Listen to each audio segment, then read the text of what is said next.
정리를 하자면 원금에 집착이 강한 분들은 주식 투자를 하면 실패한다는 말씀을 드렸고요. 그런데 이제 그렇지 않고 뭐 원금이 손해봐도 그냥 이렇게 그냥 견디시는 분들은 궁극적으로는 이런 사람들이 큰 돈을 번다. 사실 이런 말씀을 드리는 겁니다. 비트코인이 그 예다. 자, 근데 이제 성향상 중간에 계시는 분들이 있습니다. 이런 분들은 사고 파는 어느 정도 트레이딩을 해야 되는데요.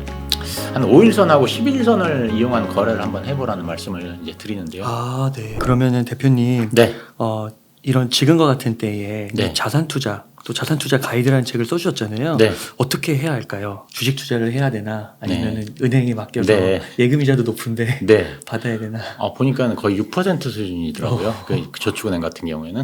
네. 근데 이제 저는 자산 투자 성공에 있어서 가장 중요한 것은 자신의 그 성향을 제대로 파악하는 거. 이게 사실 제일 중요하다고 생각합니다. 제가 증권사에서 계좌를 만들려고 하면 여기 잠깐 보시면 이렇게 투자 성향에 대한 설문조사를 합니다. 총 7개 문항으로 되어 있는데 투자자가 선택하는 답에 따라서 안정형, 안정추구형, 위험중립형, 적극투자형, 공격투자형 등 5종류로 분류가 됩니다. 점수가 20점 이하면 안정형이고 80점 이상이면 이제 공격투자형 이렇게 되는데요. 이 질문 중에서 가장 중요한 것이 만약 투자 원금에 손실이 발생할 경우 감수할 수 있는 손실 수준이 어느 정도인지 사실 이걸 묻는데요. 당연히 배점도 이게 가장 높습니다. 무슨 일이 있어도 투자 원금은 보존되어야 한다라고 대답하는 사람이 기대 수익이 높다면 위험이 높아도 상관하지 않겠다라고 대답하는 사람에 비해서 그 24.9점의 점수 차이가 납니다. 자, 그러면 한번 생각해 보면 무슨 일이 있어도 투자 원금은 보존되어야 한다라고 답한 사람은 저는 주식 투자하면 안 된다고 생각합니다. 예. 근데 이런 사람이 만약 주식 투자를 한다. 뭐 주의에 휩쓸려서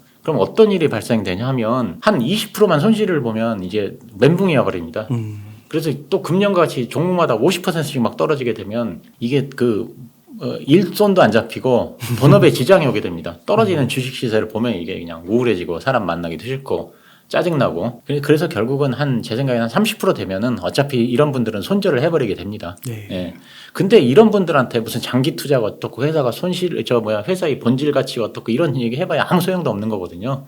그래서 저는 이런 분들은 주식 투자하면 안 된다 이제 이런 생각을 하고요. 근데 이제 그 피터 린치는 주가 하락은 놀랍거나 특별한 일이 아니고 일상적인 것이다. 사실 이런 얘기를 했거든요. 봄이 지나고 여름이 오듯이 주가가 상승하면 하락이 오는 건 당연한 거다. 근데 투자자가 봄이 지나고 여름이 왔다고 해서 짜증을 내면 사실 주식 투자를 할 수가 없는 거죠. 그래서 하락장을 견디지 못하는 분들은 주식 투자하면 안 된다. 네. 사실 저는 그렇게 생각합니다. 워렌 버핏이 50% 하락을 견디지 못하는 사람은 주식 투자를 해서는 안 된다 이런 말씀을 하셨는데요. 저는 같은 맥락이라고 생각합니다. 그래서 원금에 대한 집착이 강한 사람은 마침 지금 은행금리도 높아졌고 하니까 사실은 그 예금을 하는 것이 옳다고 생각하고요. 아까 말씀드렸듯이 저축은행 같은 경우 6%까지 올라가 있더라고요. 반대로 이제 공격적인 성향을 가진 분들은 일단 주식 투자에서 가장 중요한 요소인 그 성향 부분에서 합격점을 받았다고 생각합니다. 저는 이런 분들은 주식에서 돈을 벌기가 상대적으로 수월하다고 그렇게 생각합니다. 사람들은 이 주식 투자에 성공하기 위해서는 뭐 종목을 분석하는 능력이라든가 뭐 거시 지표를 해석하는 능력, 뭐 매도 타이밍 잘 잡는 능력 뭐 이런 게 있어야 한다고 생각하는데 저는 주식 투자에 성공하기 위한 첫째 조건은 인내라고 생각을 하고요. 인내는 투자 성향에서 나온다고 생각합니다. 그래서 투자 성향이 가장 중요하다고 생각합니다.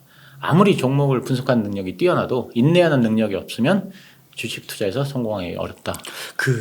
대표님께서 네. 주식 투자 이렇게 오랫동안 연구해 오시고 투자해 오시면서요. 네. 이런 성향이 바뀌는 경우도 있나요? 바뀌는 경우는 별로 없는 것 같습니다. 제가 보기에는. 예. 그냥 그게 유지가 되는 저는 그렇게 생각합니다. 예. 그렇구나. 네. 자, 근데 제가 여기서 또 질문을 하나 드리겠는데요. 네. 2명의 투자자가 있는데 주식을 사는데 둘 다 이제 좋은 주식을 샀어요. 성장성이 있는 주식을. 이제 훌륭한 주식을 샀다는 전제를 하겠습니다. 네. 자, A라는 사람이 있는데 이 사람이 주식을 사자마자 올랐습니다. 근데 B라는 사람은 주식을 샀는데 주식이 떨어졌어요. 네. 그래서 한참 바닥에 헤매고 있어요. 그럼 돈을 누가 더 잘 벌 것 같다고 생각하세요? 뭐 뻔한 질문이긴 한데 네.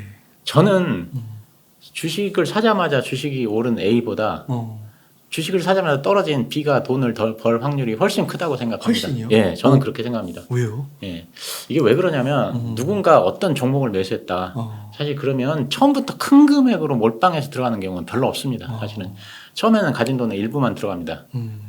그러다가 이제 그 종목이 오르면 좀 더 들어갈 걸 하고 사실 후회하는 경험들이 많이 있었을 거예요. 딱 샀는데 막 사자마자 상한가 갔다 그러면 이거 더 들어갔어야 되는데 이런 생각을 다들 하지 않습니까? 네. 사실 투자자들이면 다 이런 경험을 갖고 있을 겁니다. 그러다가 뭐 갑자기 샀는데 뭐 10% 20% 올라오면 그냥 팔아버리거든요. 그러면 이렇게 될 경우에 확보한 물량 자체가 얼마 되지 않아서 큰 이익을 챙기기가 어렵거든요. 근데 확보된 물량. 네. 근데 어떤 종목을 확신을 갖고 샀어요. 좋은 종목을 공부해서. 근데 그 주식이 떨어지면 물을 탑니다. 근데 예를 들면 뭐 남이 추천해 주는 종목이다. 그래서 자기가 잘 모른다. 그럼 물을 타기가 어렵지만 자기가 스스로 공부해서 찾아낸 주식이다. 이건 확신을 갖고 있다. 그러면 계속 물을 타게 되거든요. 이런 식으로 충분한 시간을 가지고 충분한 물량을 확보한 후에 그 다음에 주식이 오르면 굉장히 큰 돈을 벌게 됩니다. 저는 이런 식의 주식 투자가 만족할 만한 성과를 가져온다고 생각하거든요. 그래서 물리는 걸 너무 겁내할 필요는 없다 이런 생각을 갖는데 이것을 가장 잘 보여주는 예가 바로 이제 비트코인입니다. 비트코인이 이제 2017년 12월, 뭐 2018년 1월 이때 이제 최대 700까지 상승을 했지 않습니까? 그러다가 이제 380까지 떨어졌습니다. 근데 이때 돈을 많이 번 사람은 2천만 원에 사서 2,700만 원에 판 사람이 아니고 2천만 원에 샀다가 물려서 계속 물을 탄 사람입니다. 그래서 2천만 원에 샀다가 2,700만 원에 판 사람은 그냥 그렇게 해서 이익을 챙겼고 2천만 원에 샀는데 자기가 비트코인 되는 확신이 있다. 그러면 이제 물을 타는데 2천만 원에 샀는데 1,800이 되면 물을 타고 1,500이 되면 물을 타고 1,000만 원이 되면 물을 타고 800이 되면 물을 타고 500이 되면 물을 타고 400이 되면 물을 타고 380이 되면 물을 탑니다. 그러다가 이게 8천만 원 넘어갔습니다. 사실 이렇게 해야 돈을 버는 거거든요. 그래서 물론 이제 그 종목에 대한 스스로 공부가 되어 있고 확신을 가져야 되거든요. 그래서 종목을 잘 골랐다 하면 사실은 너무 이렇게 떨어지고 막 이러는데 이게 물론 본인의 성격인데 그걸 견딜 수 있는 사람이면 너무 안절부절할 필요는 없다. 사실 이런 생각을 저는 갖고 있습니다. 그러니까 이게 뭔가 투자를 해서 좀 큰 돈을 번다고 했을 때 그런 거가 이제 물량이 되게 중요한 거잖아요. 사실 내가 1,000만 원 넣어서 20% 올라갔자 200만 원이면 그걸로 뭐 딱히 바꿀 수 있는 게 없으니까. 맞습니다. 예. 확신을 갖고 계속 물량을 늘려가는 네. 그게 중요한 과정이군요. 네. 그래서 그렇습니다. 인내라고 말씀하신 거예요. 예, 그래서 인내. 예. 그리고 이제 그러니까 첫째는 공부를 해야 됩니다. 그래서 그것에 대한 확신이 있어야 되고요. 둘째는 인내가 있어야 되는 거죠. 네. 그래서 이제 정리를 하자면 원금에 집착이 강한 분들은 주식 투자를 하면 실패한다는 말씀을 드렸고요. 그런데 이제 그렇지 않고 뭐 원금이 손해 봐도 그냥 견디시는 분들은 물리더라도 저가의 물량을 계속 확보해 나가면 궁극적으로는 이런 사람들이 큰 돈을 번다. 사실 이런 말씀을 드리는 겁니다. 비트코인이 그 예다. 그런 말씀을 드렸고요. 자, 근데 이제 성향상 중간에 계시는 분들이 있습니다. 중간에. 은행 예금은 또 답답해서 못 하겠고 주식 투자를 할 때 또 50% 손실은 견디지 못하겠다. 이런 분들이 또 있습니다. 이런 분들은 이제 사고 파는 어느 정도 트레이딩을 해야 되는데요. 왜냐하면 너무 하락하면 또 견디기가 어려우니까. 사실 참고적으로 저 같은 사람은 손실을 봐도 별로 신경 쓰지 않는 성격입니다. 그러니까 저는 그냥 장기 투자를 합니다. 물려도. 근데 이제 그런 성향을 안 가지신 분들이 있거든요. 이제 그런 분들한테는 제가 이제 한 5일선하고 11선을 이용한 거래를 한번 해보라는 말씀을 이제 드리는데요. 네. 예, 물론 이제 이것도 본인이 공부를 하실 경우인데 이제 제 노하우인데 아마 주식하는 분들 중에 11선을 이용하시는 분들은 이제 거의 없을 거라고 제가 생각을 하거든요. 네. 저는 이제 11선이 나름대로 저는 개인적으로 유용하다고 생각을 합니다. 왜 그런지 이제 말씀을 잠깐 드리려고 하는데요. 이제 그러려고 하면 이동평균선의 이제 의미를 알아야 되는데요. 통상적으로 이제 5일선을 사람들이 많이 사용하는데 5일선은 일주일간의 거래를 이제 평균 가격이지 않습니까? 일주일간 거래된 가격의 평균이고 21선을 많이 사용하는데 21선은 이제 거의 한 달간의 이제 그 평균 거래 가격이 되는 거고요. 네. 근데 이렇지 않습니까? 이동평균선이 이렇게 있는데 이게 이제 주가가 이동평균선 위에 있으면 이거는 지지선이 되고 근데 반대로 이동평균선이 있는데 이 주가가 밑에 있으면 이제 이게 저항선이 되고 이제 이런 얘기를 하는데 이게 왜 지지선이 되고 왜 저항선이 될까? 혹시 그런 거 생각해 보신 적이 있으신지? 예. 그냥 이유가 있을 거니까. 예. 그냥 평균인가?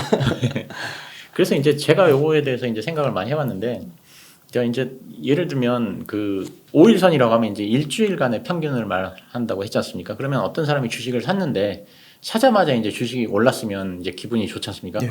막 이제 돈을 벌었다고 생각을 하는데 갑자기 이게 본전 근처로 와버리면 아니 내가 지금까지 돈을 벌었는데 기껏 내가 본전에서 팔려고 내가 이 주식을 산 게 아닌데 지금까지 벌었는데 어저께까지 벌었는데 그런 생각을 하게 되니까 안 파는 거죠. 안 파는 거죠. 네, 이익을 보고 팔아야지. 그래서 그게 지지선이 되는 거고요.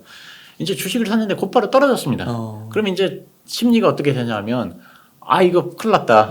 빨리 본전만 하면 내가 팔아야 되겠다 이런 생각을 하게 되거든요. 그래서 이게 평균선이 이제 저항선이 된다고 저는 그렇게 생각을 합니다. 네. 근데 이제 이런 심리가 가장 강한 것이 최근에 산 주식이라고 생각합니다. 예를 들면 1년 전에 샀는데 그럼 1년 전에 산 주식은 그냥 아유 어떻게 되건 좀 잊어먹고 차라리 이제 다시 심기일전해서 그렇죠. 3, 4일 전에 주식을 샀는데 이거는 어떻게 내 손해를 안 봐야지 뭐 이익을 내야지 이제 이런 집착이 강하고 1년 전 거는 조금 잊어먹게 되고 이렇게 돼. 그러니까 이제 이동평균선이라고 하는 게 가장 최근 게 심리를 가장 잘 반영한다고 생각을 하거든요. 그래서 사실 저는 뭐 21선이라고 하는 게 이제 뭐 한 달 평균 비슷하다 이제 의미도 있고 한데 그래서 저는 이제 5일선하고 11선을 이제 그 심리를 가장 잘 반영하는 선으로 이렇게 생각을 하는데요. 네. 또 하나 그 예를 들면 그 21선을 만약에 사용하게 되면 이미 이제 팔려고 하면 꼭대기에서 너무 많이 떨어져 있는 상태가 돼버리거든요. 사실 그래서 쉽게 매도 버튼이 안 눌러집니다. 그리고 이제 또 올라갈 때는 21선이 너무 바닥에서 많이 올라온 상태라 또 매수 버튼이 쉽게 안 눌러지고 근데 이제 이 11선 같은 경우는 그래도 꼭대기 근처고 바닥 근처기 때문에 이제 버튼이 그래도 편하게 눌러지는 이런 장점이 있고요. 그래서 5일선하고 11선을 이용하는 가장 큰 장점은 올라가는 주식은 너무 초창기에 팔지 않고 그래서 상승분을 다 먹을 수 있고 떨어지는 주식 같은 경우에는 너무 떨어지기 전에 팔 수 있는 그래서 하락은 어느 정도 방지할 수 있는 사실 그런 장점이 있습니다. 그래서 그 주식을 보면 이렇게 프로들 주식을 잘하시는 분들은 어떤 승률이 높다고 그러지는 않더라고요. 그러니까 뭐 이러면 주식을 잘하는 사람이 10개를 샀는데 9종목에서 이렇게 돈을 번다 이런 거보다는 대여섯 종목에서 돈을 버는 건 비슷한데 이게 초보자들, 아마추어들은 그냥 10% 20% 오르면 싹 팔아버리는 거고 이 프로들은 한번 걸렸다면 끝까지 먹는 되는 거죠. 100%건 200%건 1000%건 한번 걸렸다면 사실 거기서 큰 차이를 만들어낸다고 그렇게 합니다. 그러면 자 이게 조금 제가 무슨 얘기인지 한번 설명을 제가 좀 드려보겠습니다. 자 이게 카카오가 이제 작년에 대세 상승 때거든요. 그럼 이제 이게 A 지점이 이제 10만 9천 원 5월 14일입니다. 여기서부터 이제 상승을 시작해서 B 지점이 17만 3천 원인데 여기까지 이제 상승을 했거든요. 시가총액이 수십조 원이나 되는 이제 대형주가 40일 만에 70%가 오르는 엄청난 상승을 했습니다. 근데 이제 주위에 지인들 보니까 대부분 상승 초기에 이제 매도를 많이 했더라고요. 한 10% 먹고 이런 식으로. 그러면 10만 9천 원에 상승을 시작했으니까 12만 원, 뭐 12만 5천 원 이때 이제 대부분 다 매도를 했습니다. 근데 이런 주식은 이제 그때 매도를 하면 안 되거든요. 이렇게 급등하는 주식은 사실 어디까지 오를지는 아무도 모릅니다. 카카오는 이제 대형주니까 70% 상승에 그쳤을지 모르지만 중소형주 같았으면 몇백 %가 올랐을 겁니다. 아마. 예.